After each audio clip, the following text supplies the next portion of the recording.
Welcome friends, বন্ধুরা। Upper primary 2016 যে recruitment process চলছে, যার প্রথম ফেজ কাউন্সেলিংয়ের দুটো ডেটে কাউন্সেলিং হয়ে গেছে।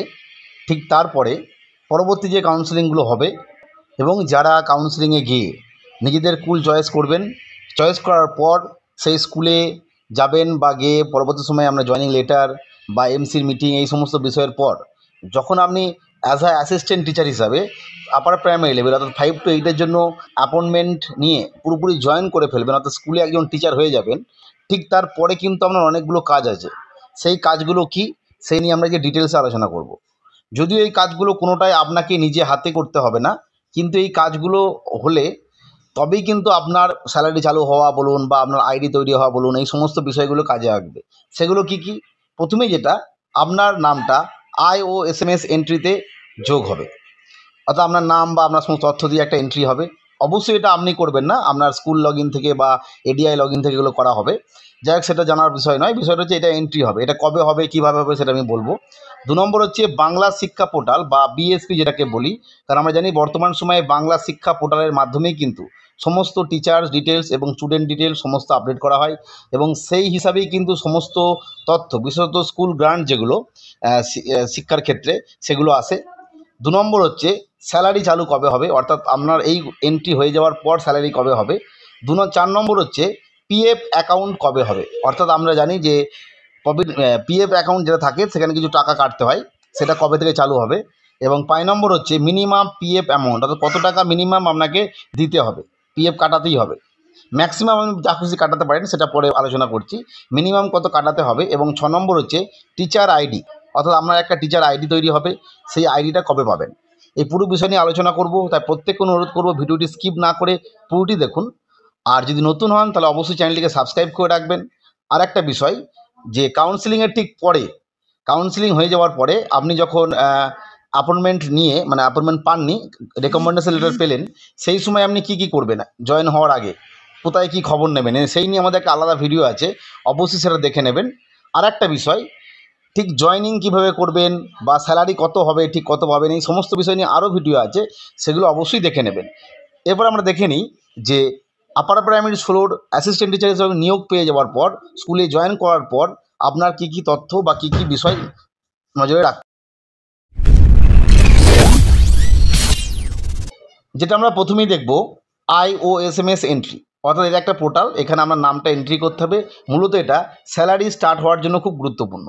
এই জায়গায় এন্ট্রি হবে কি না, আপনার সমস্ত তথ্য, আপনার নাম, ঠিকানা, আপনার অ্যাড্রেস, স্যালারি অ্যাকাউন্ট, এই সমস্ত অ্যাকাউন্ট দিয়ে একটা এন্ট্রি হবে।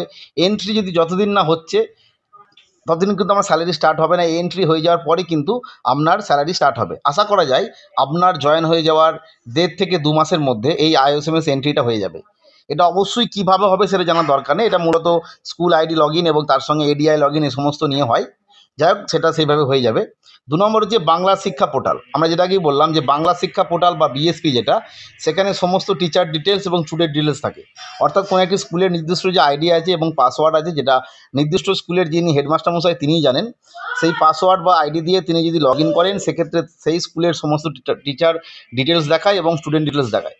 সেই জায়গায় আপনার নামটা কিন্তু এই IOSMS এন্ট্রি হওয়ার পর বাংলা শিক্ষা পোর্টালে এন্ট্রি হবে, মানে ফেজ ডিটেলস করে এখানে আসবে। এবং যখনই আপনার নামটা বাংলা শিক্ষা পোর্টালে এন্ট্রি হয়ে যাবে, ঠিক তখনই আপনি একটা টিচার আইডি পেয়ে যাবেন, যেটা অবশ্যই আপনার যিনি কনসার্ন হেডমাস্টার মশাই রয়েছেন তাকে বললে তিনি দিয়ে দেবেন। বা যখন আমরা স্যালারি স্টার্ট হবে, তখন যে স্যালারি স্লিপ বা স্যালারি রিকুইজেশন যেটাই বলুন না কেন, কোনো একটি পাবেন। সেখানে দেখবেন আপনার ওই স্যালারি রিকুইজেশন ফর্ম যেটা বা স্লিপ যেটা বা পে স্লিপ যেটা, সেখানে আপনার নামের পাশে টিচার আইডি রয়েছে। টিচার আইডিটা ঠিক কীরকম না, টিচার আইডিটা হচ্ছে একটা কিছু সংখ্যা এবং লেটার দিয়ে তৈরি একটা নাম্বার, অর্থাৎ অর্থাৎ এরকম হতে পারে ABCD 1 2 3 4, জাস্ট এরকম আর কি। কিছু লেটার থাকবে, কিছু ডিজিট থাকবে, এরকম একটা আইডি তৈরি হবে। অর্থাৎ 6 নম্বরটা আমি বলে দিলাম। টিচার আইডিটা কী কাজে লাগবে? টিচার আইডিটা পরবর্তী সময় যখন আপনি কোনো অনলাইনে কিছু করতে যাবেন আপনার নিজস্ব তথ্য দিয়ে, হতে পারে সেটা পরবর্তী সময় যখন আপনার সার্ভিস পিরিয়ড 2 বছর কমপ্লিট হয়ে যাবে, আপনি কোনো মিউচুয়ালের জন্য অ্যাপ্লাই করতে যাবেন উৎসশ্রী পোর্টালের মাধ্যমে, সেই সময় কিন্তু আপনার টিচার আইডিটা লাগবে। বা বিভিন্ন সময় আপনার অন্যান্য বিশেষ অ্যাপ্লিকেশান যেগুলো, মানে ক্যাজুয়াল লিভ ছাড়া অন্যান্য কোনো লিভ বা অন্যান্য বিষয়ের ক্ষেত্রে এই আইডিটা লাগবে। 3 নম্বর হচ্ছে স্যালারি কবে চালু হবে। আমি বললাম যে IOSMS এন্ট্রি হয়ে যাওয়ার পর ধরে রাখতে পারতেন 1.5 থেকে 2 মাস পর স্যালারি চালু হতে পারে। এর আগেও হতে পারে, তবে এই আইওএসএমএস এন্ট্রি এবং বাংলা শিক্ষা পোর্টালের এন্ট্রি নিয়ে বিভিন্ন ডিস্ট্রিক্ট বা বিভিন্ন যে স্কুল রয়েছে সেক্ষেত্রে বিভিন্ন দেরি বা কম বেশি সময়ের ব্যাপার থাকতে পারে, সবারই এক সঙ্গে হবে এরকম ব্যাপার নয়। 4 নম্বর যে পিএফ অ্যাকাউন্ট কবে হবে। আপনি চাকরিতে জয়েন করার পর যখন আমরা সার্ভিস পিরিয়ড 1 বছর কমপ্লিট হয়ে যাবে, তো 1 ইয়ার কমপ্লিট হয়ে যাবে, 12 মাস চাকরি করার পর আপনার যে পিএফ অ্যাকাউন্ট সেটা চালু হবে। এবং আমরা কিছুদিন বাদ দেখবেন পিএফ অ্যাকাউন্টের একটা আপনাকে ফর্মও দেবে এবং তার সাথে সাথে পিএফ অ্যাকাউন্ট নাম্বারও আপনাকে দিয়ে দেবে এটা চালু হয়ে যাওয়ার পর। আর মিনিমাম পিএফ অ্যাকাউন্ট কত কাটবেন মনে রাখতে হবে। প্রথমে যখন আপনার পিএফ চালু হবে আপনি কিন্তু আপনার পিএফটা ম্যাক্সিমাম অনেকটা বেশি করতে পারেন, কিন্তু মিনিমাম যেটা বলা হয়েছে সেটা 6%। বর্তমান সময় অনুযায়ী 6%, অর্থাৎ আমরা জানি যে আপার প্রাইমারি ক্ষেত্রে যে স্যালারি সেটা হচ্ছে লেভেল 11-এর মাইনে পাবেন। সেই 11-এর মাইনের যে বেসিক পে সেটা হচ্ছে 33,400। এই 33,400-র ওপর 6% করলে যেটা দাঁড়ায় সেটা হচ্ছে 2,004 টাকা, অর্থাৎ আপনাকে মিনিমাম 2,004 টাকা কাটাতেই হবে। সেক্ষেত্রে অনেকে বলেন হিসাবের সুবিধার্থে এটা 2,500 বা 3,000 এরকম করতে, ফলে আপনি যদি এর থেকেও বেশি করতে চান কোনো অসুবিধা নেই, কিন্তু এই টাকাটার বেশি কাটাতেই হবে। এটা হচ্ছে minimum PF account, PF amount আর কি। যাক, এই বিষয়গুলো বোঝালাম। এই ধরনের আপডেট পেতে চ্যানেলটিকে সাবস্ক্রাইব করে রাখবেন, বা আমাদের চ্যানেলে এই আপার প্রাইমারি নিয়োগ সংক্রান্ত আরও ভিডিও দেওয়া আছে যেগুলো আপনার চাকরি মানে পাওয়ার পর বা চাকরি পাওয়ার যখন রেকমেন্ডেশন লেটার পাচ্ছেন ঠিক সেই সময় কাজে লাগবে। সেগুলো যদি দরকার লাগে অবশ্যই দেখে নেবেন। আজকের ভিডিও দেখার জন্য প্রত্যেককে অসংখ্য ধন্যবাদ।